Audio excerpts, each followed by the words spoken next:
Alright guys, so today I want to explain why mainstream content or like mainstream ideas are never usually the most effective in terms of methods, ideologies, right? Usually the most effective methods in any domain, whether it be like fitness, language learning, whatever, it's usually not mainstream.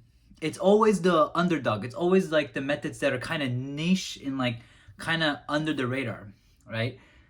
And this is like something that I had to realize. I just realized these, I just realized this like, very recently. And I'm like, it's so freaking true. Because, like, for example, with language learning, if you talk about like how most people think you should learn language, they say, yeah, you gotta go to school, you gotta do these grammar drills, you gotta learn the language consciously. Like, what's this like immersion part? Like, what do you mean getting input? Like, well, what is that? Like, it's so hilarious. I think now though, like people are starting to actually incorporate more of the immersion style based learning. Um, but still, like immersion combined with Anki is still rare right now. I think Refooled, they kind of popularized this idea a little bit more, but it still um stands true that like at least immersion plus Anki is still a little bit more niche, right? But yeah, guys, it's kind of crazy though, because like the most effective methods are always not out in the mainstream public. So, and I think it's mainly due to it's too simple, and it doesn't make money. So, for example, you know, if the entire world were to realize that learning a language through grammar drills and textbooks is completely useless, like pretty much useless at this point, right? And that your language acquisition actually occurs through subconscious processes, right? Through input, through comprehensible input, and understanding messages, then then all the people that are making billions and trillions of dollars selling textbooks, Genki textbooks, textbooks in multiple languages, they're going to be losing so much money. So much money is going to be lost. The only one that's going to be making a ton of money is Netflix. Netflix and YouTube are going to make tons of money because, like, you can incorporate, like, they could start incorporating, like, add-ons on Netflix to, like, make language learning more efficient. Like, if there's subtitles in languages, they could have, like, a pop-up dictionary incorporated on Netflix for different languages. So, and, like, when it comes to YouTube, they could have, like, more, like, captions or, like, in multiple languages. So, and also like pop, like, so maybe like in, like, they could place a dictionary like in YouTube for you to look up, like if you're watching, like, a YouTube in like a foreign language. So like the only people that are going to like actually benefit from true knowledge are actually like Netflix and YouTube, not necessarily the textbook companies, because they'll be losing trillions of dollars. And the reality is, like, the world revolves around money, not necessarily on truth, right? That's the unfortunate reality. Like think about that, guys. The world revolves around money, not the truth. So if you want to actually delve into the truth, you're going to have to go through all the bullshit. You're going to have to see what's underneath this, right? Because a lot of things that are out in public and mainstream, you know, it's not really for your best interest. It's usually just to make more money. And that's just the reality. Like, I mean, people are just so greedy these days. When it comes to money, it's like, it's freaking retarded. Like, all I care about is like expanding my wisdom and, learning new cultures, different languages, expanding my perspectives and worldview. Like, that's all I care about. Like these motherfuckers, like, they just all they care about is money. It's a bunch of, it's kind of funny, honestly. But yeah, guys, like when it comes to language learning, like even like Stephen Krashen's comprehensible input hypothesis is not mainstream. You know, people, like, I think what my grandpa's doing, where he's studying syntax and grammar, like that is more mainstream than Krashen's research. So even though Stephen Krashen was friends with my grandpa, right? Um, they were like, because they're in the same generation, right, of linguists. But like I think Stephen Krashen is still more niche, so not many people know about Stephen Krashen's work, so that's why a lot of people don't know about this way of learning languages. There's such an efficient, like, this busted way of learning languages, but even with fitness, like, like I'm gonna show you guys, a lot of people in fitness, they think that high volume training, multiple sets. Guys, I do one set to failure, and I train like once per week. Like, it's honestly like crazy. And this is the truth, guys. And a lot of people think that you need to do multiple sets and that you need to hit multiple body parts multiple times per week to get optimal fitness results, and this is false, right? And a lot of the things that are portrayed on mainstream fitness is just a bunch of crock of shit, you know. And if you guys want a book that's gonna make you an expert, I recommend Body by Science. So if you guys want to really get advance your fitness knowledge, right? So if you guys like, I know there's a lot of people that are not into fitness, right? But if you want to get insane fucking results of muscle growth, doing one set to failure, working out once per week, you get your workouts done in 20 minutes, guys. It says it here. No, not even. The a research-based program for strength training, bodybuilding, and complete fitness in 12 minutes a week. Now, 12 minutes a week, that's if you want like really good results. But if you want optimal results when it comes to like, you know, bodybuilding, like if you want to grow like every muscle in the body, 12 minutes once per week is not enough. You might have to extend this to like maybe like 20 minutes or 30 minutes per week, once per week. You know, you can basically do an entire upper body and then a lower body, and you'd be done in like probably 30 minutes each one set to failure, you know, and you hit that once per week. But this book is going to make you an expert.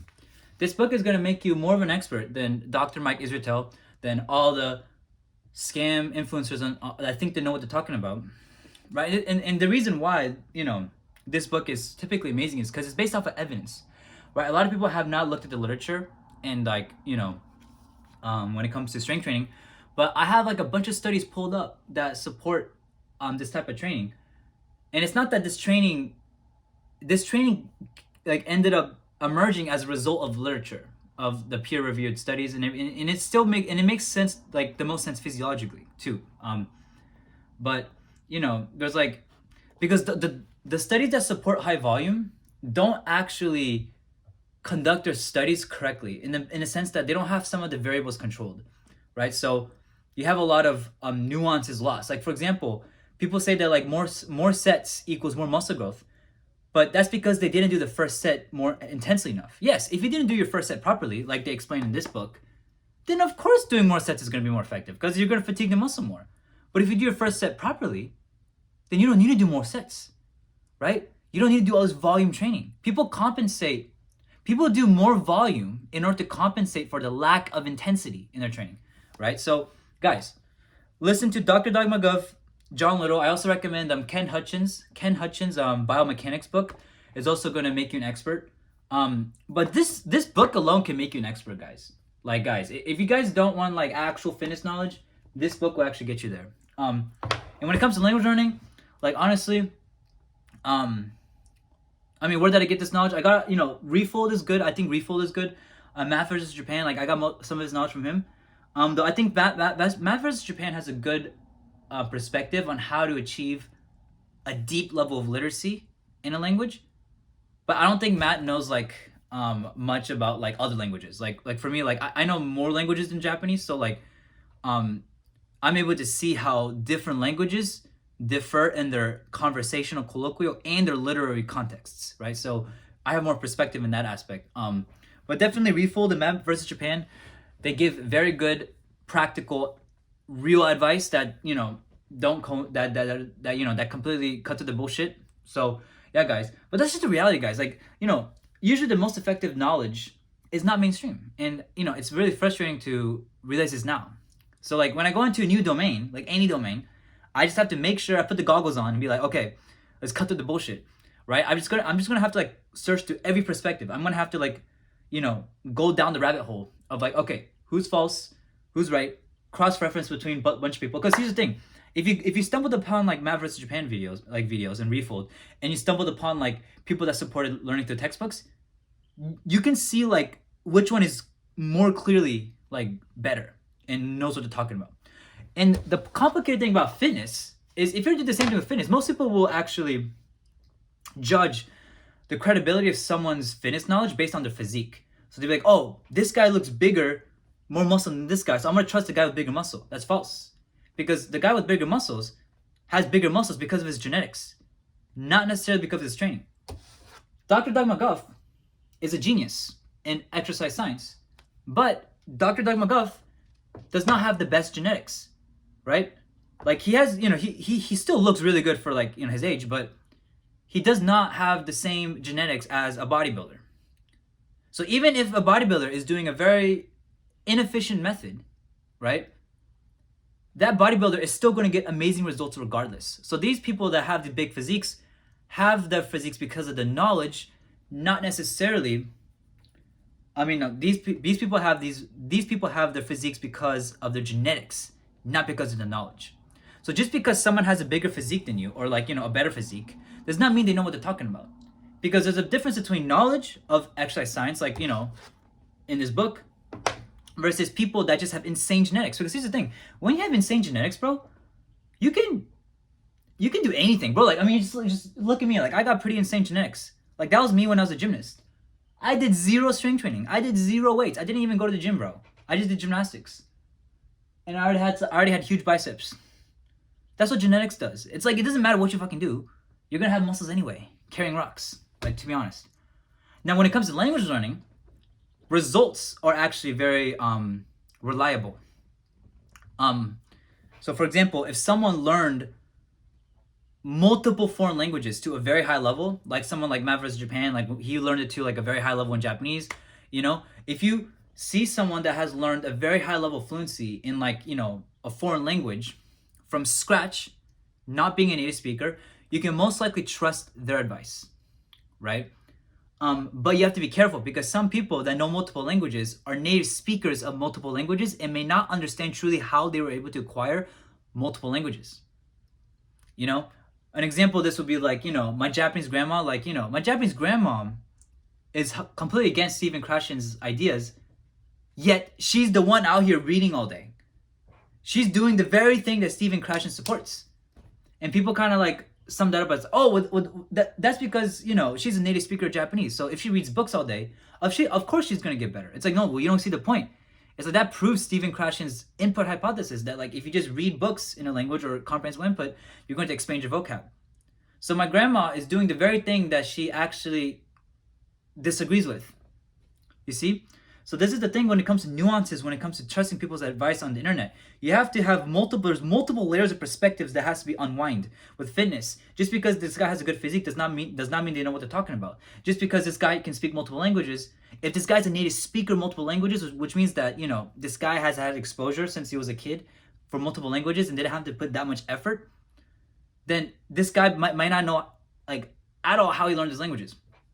But you can't trust someone that basically learned a foreign language to a very high level, like a literary level, through scratch, right? If someone learned a foreign language to an extremely high literary level, especially if they did it as as an adult, then you're more likely to trust their advice because their advice will probably be more reliable. But that's the thing, guys. When it comes to nuances, guys, you got to really be careful out here because some people, even if they have the results, they might not. There's like other factors that contribute to the results that don't actually align with the real truth about how they got that good. Do you guys understand?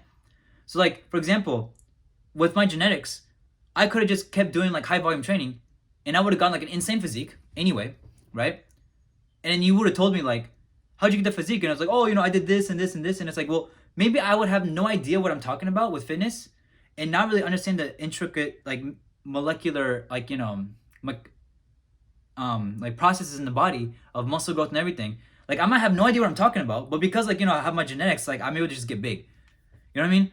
So like there's like multiple layers of nuances when it comes to expertise and mastery, right? When it comes to trusting people's advice on the internet, when it comes to any domain, whether it be language learning, whether it be fitness, you gotta be very nuanced. It's very nuanced because most linguists have no clue how to learn a language. Like, I'm probably, like, more qualified to teach someone how to learn language than a linguist. Because a linguist has no idea what he's talking about. Like, my grandpa, he knows a lot about theoretical knowledge of linguistics, but this guy does not know how to learn, there's people that specialize in different fields that are not related to other. Just because it's about languages doesn't mean they know what language learning is. Just because you have theoretical knowledge about linguistics does not mean you know practical knowledge on language learning. There's a difference. So that's why you have to be like nuanced when it comes to taking advice from people on the internet. And that's why like mainstream, just the information in the mainstream just is not really reliable, and you really have to dig through multiple perspectives in order to unlock what's really true.